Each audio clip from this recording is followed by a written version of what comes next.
Hello guys, welcome to today's video.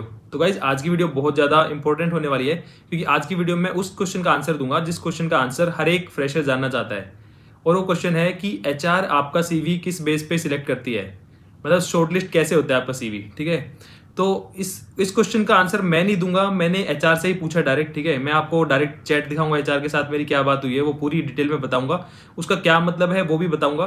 तो इस video में मेरे थॉट्स तो होंगे ही, लेकिन मेरे थॉट्स से ज्यादा एचआर के थॉट्स होंगे कि एचआर किस बेस पे सीवी को शॉर्टलिस्ट करती है। ठीक है, क्योंकि हम तो कुछ भी बोल सकते हैं, लेकिन जो लोग जो शॉर्टलिस्ट कर रहे हैं, क्योंकि बीइंग एन इंटरव्यूअर मैं भी, मतलब हम लोग सीवी को शॉर्टलिस्ट नहीं करते हैं। हमारे पास सीवी आते हैं शॉर्टलिस्ट होने के बाद एचआर के थ्रू। ठीक है, उसके बाद हमारा काम होता है इंटरव्यू लेना on the basis of the skill set mentioned in the CV. ठीक है, लेकिन जो इनिशियल जो लेवल के जो सीवी को शॉर्टलिस्टिंग होती है ना, वो एचआर ही करती है। ठीक है, तो वो कौन सी चीज है जिसके बेस पे वो पहली बार सीवी देखते ही सिलेक्ट करती है कि ये सीवी हमें लेना है, ये नहीं लेना है। ठीक है, तो वो सारी बातें डिटेल में बताऊंगा। ये वीडियो बहुत ज्यादा जरूरी होने वाली है आपके लिए, अगर आप अभी जॉब सीकर हैं और फ्रेशर हैं या इवन एक्सपीरियंस भी है, क्योंकि एक्सपीरियंस से रिलेटेड भी बातें इसमें कुछ मैं बताऊंगा जो कि आपके सीवी को एक अच्छा फॉर्मेट देने में बहुत ज्यादा काम आने वाली है। ठीक है, कोई भी इसमें फालतू की बात नहीं होगी, सिर्फ वो बातें होंगी जो एचआर रियली मतलब एक देखना चाहते हैं एक सीवी के अंदर, जिसके बेस पे वो डिसाइड करते हैं, जो कि की फैक्टर होता है सीवी के लिए। ठीक है, तो वीडियो जल्दी से स्टार्ट करते हैं। इस वीडियो का थॉट मेरे माइंड में आया तब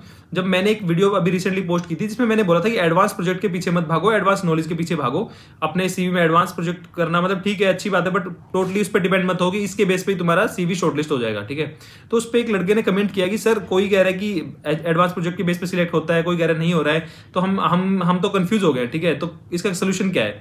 तो मुझे लगा कि बात तो ठीक है, उन्होंने उन बच्चों ने फिर मेरे को कुछ वीडियो के लिंक भी दिए। ठीक है, उन वीडियो में जो दूसरे क्रिएटर थे, कुछ क्रिएटर थे, वो बता रहे थे कि आपका सीवी मतलब एडवांस प्रोजेक्ट आप करोगे तभी शॉर्टलिस्ट होगा। ठीक है, ये क्रड बेस्ड ऑपरेशन अगर आप अपने प्रोजेक्ट में दिखाओगे कि सिंपल कुछ आपने बनाया है, तो वो सीवी आपका सिलेक्ट नहीं होगा। आपका सीवी सिर्फ एडवांस प्रोजेक्ट के बेस पे ही सिलेक्ट होगा। आप ऐसे खतरनाक एडवांस प्रोजेक्ट डाल दो, उसके बेस पे आपका सीवी शॉर्टलिस्ट हो जाएगा। ठीक है, तो जब मेरे को स्टूडेंट्स ने ये बात बताई, तो मेरा जो इनिशियल थॉट था, यार मैंने सोचा कि यार एचआर सीवी इनिशियली शॉर्टलिस्ट करती है। ठीक है, ये जो सीवी सिलेक्ट करती है वो तो एचआर करती है। ठीक है, लेकिन एचआर के साथ प्रॉब्लम ये है कि HR is a non technical profile. ठीक है, उनकी जो स्पेशलिटी है वो किसी और चीज में है, वो टेक्निकली नहीं है उनकी। ठीक है, तो उनको जब आप पूरा लिखोगे प्रोजेक्ट में, तो उनको मतलब नहीं है कि आपने क्रड ऑपरेशन किया है, आपने कर्ड किया है, आपने कुछ भी किया है, उनके लिए कर्ड और क्रड बराबर है। ठीक है, तो वो कैसे डिसाइड करेंगे कि ये एडवांस प्रोजेक्ट है या एडवांस नहीं है ये प्रोजेक्ट? ठीक है, तो सिंपल बात ये है कि उन्होंने डिसाइड करना है, कोई नॉन टेक्निकल मतलब कोई टेक्निकल पर्सन डिसाइड नहीं कर रहा है उस सीवी को।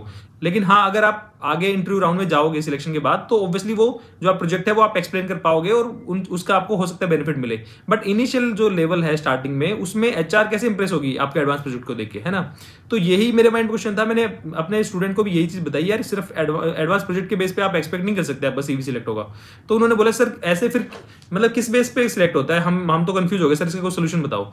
तो देन आई थॉट कि क्यों ना मैं एचआर से पूछूं डायरेक्टली कि इसका सोल्यूशन क्या है। ठीक है, तो उसके सोल्यूशन के बारे में मैंने फिर एचआर से पूछा। मैंने एचआर, क्योंकि उस दिन मैं वर्क फ्रॉम होम कर रहा था, दिवाली के पास की बात है, मैंने इमीडिएटली मैसेज किया एचआर को। मैंने एचआर को पूछा कि I had one curious question for a fresher candidate, on which basis you select any CV. ठीक है, is it project, skill, college और other criteria that impress the hiring HR and help in getting CV shortlisted.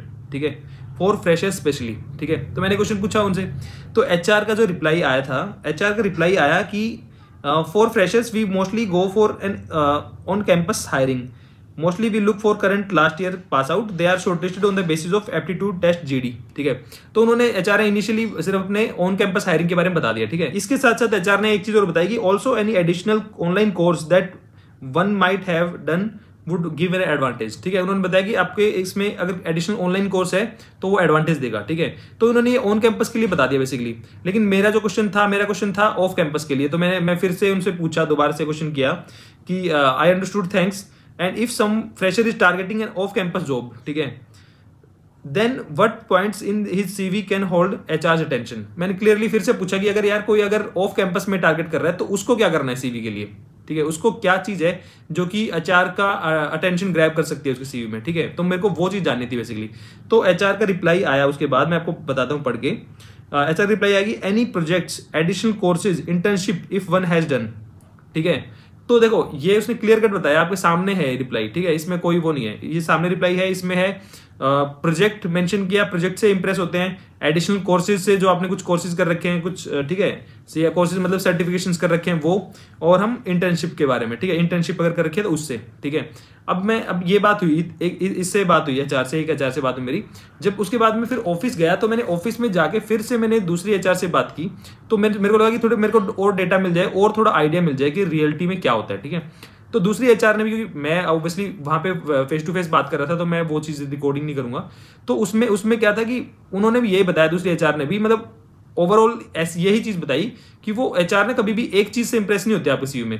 क्योंकि देखो CV ना दो तरह के होते हैं बेसिकली, सीवी दो, एक तो फ्रेशर का सीवी होता है और एक एक्सपीरियंस का सीवी होता है। तो जो एक्सपीरियंस बंदे का अगर सीवी है ना, उस सीवी के अंदर ऑलरेडी उसकी जो एक्सपीरियंस है वो मेंशन्ड है उस बंदे का, ठीक है, वो दैट इज अ की पॉइंट। उसका एक्सपीरियंस है कि मान लो कि कोई अगर 5 ईयर एक्सपीरियंस है तो वो उसका सेलिंग पॉइंट है उस बंदे का सीवी का।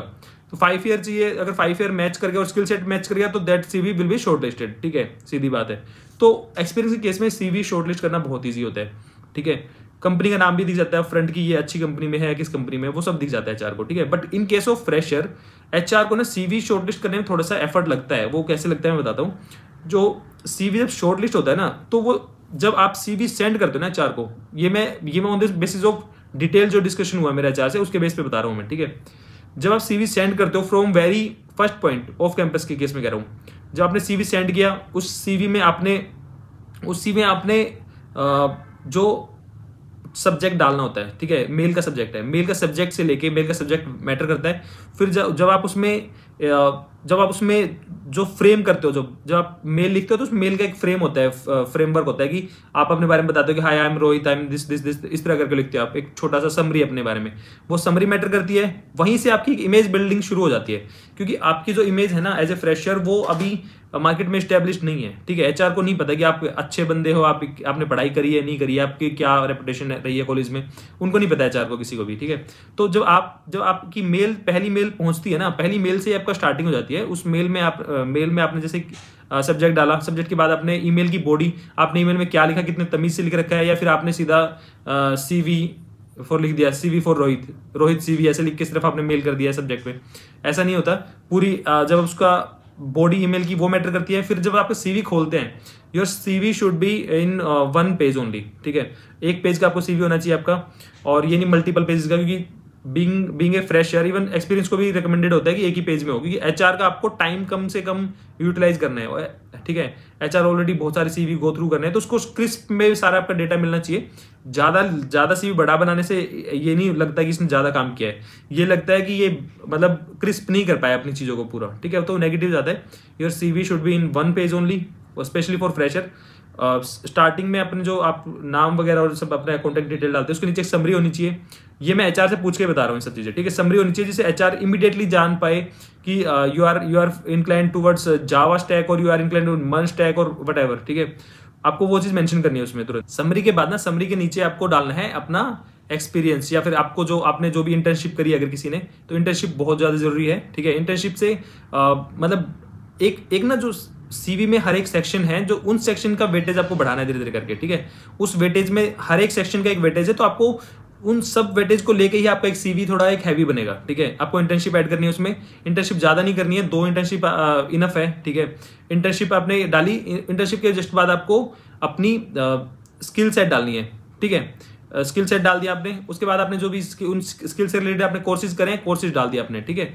इस तरह करके आपको सारी वेटेज करनी है, जो आपको प्रोजेक्ट्स डालने हैं जो आपने किए हैं, इंटर्नशिप डालनी है, और आपको स्किल सेट कौन कौन से वो डालने हैं, आपको सर्टिफिकेशंस डालने हैं, आपको अपने जो प्रोजेक्ट्स हैं उनको लाइव करके उनके लिंक्स डालने हैं, ठीक है। इतना ही डालना है, हॉबीज और ये सब डालने की जरूरत नहीं है आपको, ठीक है। और ज्यादा कुछ लिखने की जरूरत नहीं है, ऊपर एक समरी होनी चाहिए, ठीक है। पूरा इस तरह इसका फॉर्मेट बनता है पूरा, ठीक है।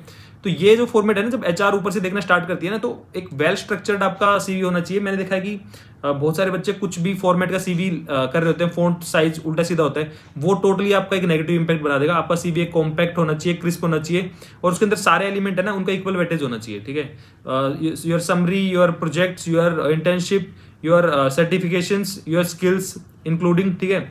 और आपका प्रोजेक्ट के लिंक जो मैंने बताया भी, ठीक है। ये सब आपको मेंशन करने हैं 1 by 1 करके, और उसको क्रिस्प करना है, ठीक है। तो ये सब करने के बाद ना, जब आपको CV मिलता है ऊपर से, जब एचआर रीड करना स्टार्ट करती है ना, तो एक इमेज बिल्डिंग स्टार्ट होती है, ठीक है। ये चीज मैं और अच्छे से इसलिए बता सकता हूँ क्योंकि मैं अभी रिसेंटली अभी अभी हालांकि मैं इंटरव्यू पैनल में बहुत साल से हूँ, मैं सीवी देखता हूँ, लेकिन सीवी उस टाइम पे ना जब हमारे पास सीवी आता है तो वो ऑलरेडी शॉर्टलिस्ट होके आता है सीवी। तो मैं कभी जो हमारी नजर होती है ना वो सीवी शॉर्टलिस्टिंग पे नहीं होती, कभी भी उस नजर से नहीं देखते हम शॉर्टलिस्ट करने। हम सिर्फ ये देखते हैं कि मुझे इस कैंडिडेट का इंटरव्यू लेना है और ये है इसमें स्किल सेट है। अब सीवी अच्छा हो बुरा हो हम उस पर ध्यान नहीं देते। लेकिन अभी रिसेंटली क्योंकि मेरी कंपनी में हायरिंग चल रही थी तो मैंने बहुत सारी सीवी मंगाए बच्चों से, मतलब मैंने रेफरल के लिए बच्चों को बताया, मेरे टेलीग्राम ग्रुप में बताया रेफरल के लिए। तो बहुत सारे मेरे पास सीवी आए हैं, अभी तक 100 से भी ज्यादा सीवी मेरे पास आ चुके हैं, ठीक है, अभी आ रहे हैं बल्कि और, ठीक है। अगर आपको भी अप्लाई करना है तो आप टेलीग्राम ग्रुप पे जल्दी से ज्वाइन करो, वहां पे मैं आपको पूरी डिटेल दे दूंगा, आप एज ए फ्रेशर अप्लाई कर सकते हो मेरी कंपनी में भी, ठीक है। तो वो सीवी है ना 100 से ज्यादा सीवी है, तो मैं खुद उन सीवी को अभी ऑब्जर्व कर रहा हूँ, क्योंकि मैं उस नजर से देख रहा हूँ कि यार इन्होंने क्या क्या गलतियां कर रखी सीवी में। तो अब मैं देख रहा हूँ कि बहुत सारी गलतियां कर रखी है बच्चों ने सीवी के अंदर, ठीक है। अब एक सीवी देख के मैं इंप्रेस हो रहा हूँ और एक सीवी देख के मेरा मूड खराब हो रहा है, ठीक है, मैं खुद अपनी बता रहा हूँ, ठीक है। अगर आपको इस तरह की ये वाली डिटेल वीडियो चाहिए कि कौन से सीवी से मूड खराब हुआ मेरा, कौन से सीवी देख के मैं बहुत खुश हुआ, ठीक है, दोनों सीवी में मैं आपको जमीन आसमान का डिफरेंस दिखाऊंगा। दोनों सीवी में दोनों सीवी जब भेजे हैं किसी ने, उसमें मतलब एक पूरा उन्होंने ईमेल की बॉडी एक बंदे ने प्रॉपर अच्छे से लिख रखी है, एक बंदे ने बिल्कुल कुछ नहीं लिख रखी, खाली बॉडी भेजी है, एक ने सब्जेक्ट बहुत अच्छे से मेंशन किया हुआ है, एक ने सब्जेक्ट बिल्कुल कुछ मेंशन नहीं कर रखा है, ठीक है, या किसी ने ऊट पटांग सब्जेक्ट मेंशन किया हुआ है। यहीं से पूरी एक इमेज बिल्डिंग स्टार्ट होती है। मैं आपको, अगर आप चाहिए आपको वो वीडियो जिसमें मैं आपको कंपेयर करके दिखाऊंगा कि अच्छा एक अच्छी एक अच्छी जॉब एप्लीकेशन कैसी दिखती है और एक बुरी कैसी दिखती है, ठीक है। मैं दोनों को कंपेयर करके दिखाऊंगा, नाम वगैरह मैं हाइड कर दूंगा, वो मैं नहीं दिखाऊंगा, ठीक है, लेकिन मैं कंपेयर करके दिखाऊंगा कि कौन सा अच्छा है कौन सा बुरा है, आप खुद ही देख के बता दोगे डिफरेंस, ठीक है। तो सेम चीज एचआर भी देखती है, एचआर को भी यही लगता है कि यार ये इसने जब ये सीवी बनाने में भी इसने तकलीफ नहीं उठाई है तो इसने बाकी चीज क्या ही करी होगी, बाकी भी इसने कॉपी पेस्ट किया होगा, ठीक है। तो आपको इंप्रेशन जो बनाना है वो पहली लाइन से स्टार्ट होता है जब आप मेल एप्लीकेशन करते हो। मैंने अपनी पुरानी वीडियो में बताया कि सीवी आपको किस तरह, मेरे जो इस चैनल पे पहला वीडियो था वो सीवी फॉर्मेट से रिलेटेड था, ठीक है। अगर आप चाह रहे हो कि मैं डिटेल में एक अच्छा सीवी कैसे होता है, एक बैलेंस सीवी कैसा होता है, एक बेस्ट सीवी का फॉर्मेट क्या होता है, वो अगर आपको चाहिए मैं आपको उसमें सीवी का फॉर्मेट दूंगा भी डाउनलोड करने के लिए। अगर आपको वो वीडियो चाहिए तो आप मेरे कमेंट सेक्शन में लिख देना परफेक्टली बैलेंस्ड रिज्यूमे, मतलब पीबीआर लिखना, पीबीआर, ठीक है, पीबीआर लिख दोगे तो इसका मतलब मैं समझ जाऊंगा कि आपको परफेक्टली बैलेंस्ड रिज्यूमे चाहिए मेरे से। मैं उसमें एक वीडियो बनाऊंगा, उसमें पूरे एक अच्छे सीवी को दिखाऊंगा, उसमें मैं कंपेयर भी कर दूंगा दोनों को, ठीक है। और उसमें मैं आपको एक चीज बताऊंगा कैसे कैसे आपको सेक्शंस बनाने हैं उसमें अच्छे से, ठीक है। और वो उसमें डाउनलोड का भी लिंक दे दूंगा तो आप उसको एडिट भी कर सकते हो, ठीक है। तो यही था आज के वीडियो में। देखो एचआर को मैंने आपको बताया कि हर एक सेक्शन का वेटेज इक्वल है। आप ये मत सोचना कि मैंने बहुत ही ज्यादा खतरनाक एडवांस प्रोजेक्ट लिख दिया है और बाकी चीजें मेंशन नहीं किए हैं, वो बिल्कुल रॉन्ग हो जाएगा।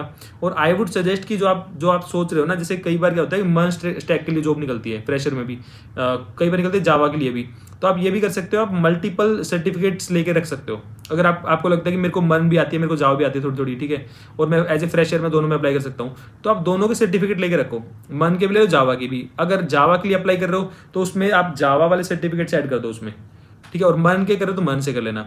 और सर्टिफिकेट से रिलेटेड बच्चे एक और गलती करते हैं बहुत ज्यादा, उसमें गलती में क्या करते हैं, वो कई बार एक रैंडमली कोई कोर्स बेचने वाला है या कुछ है, ठीक है, वो उसका सर्टिफिकेट ऐड कर देते हैं। मान लो कोई भी XYZ भैया दीदी है फैंग वाले, ठीक है, उन्होंने कोई कोर्स लॉन्च कर दिया, उन्होंने आपको सर्टिफिकेट दे दिया, उस सर्टिफिकेट की कोई एज वैल्यू है नहीं, क्योंकि एचआर को नहीं पता है, वो एचआर इतने सारे फैंग वालों को नहीं जानते कि ये सब कोर्सेज लॉन्च कर रहे हैं, बेच रहे हैं, कोर्स बेच रहे हैं, फिर सर्टिफिकेट्स दे रहे हैं। एचआर को यूडेमी का पता है, कोर्सेरा का पता है, ठीक है, जो एक वैलिड ऑथेंटिक जो सर्टिफिकेशन जहाँ से मिलते हैं वो सब चीजें पता है। तो आप वहां से ही सर्टिफिकेट लेके वही ऐड करना है अपने सीवी में।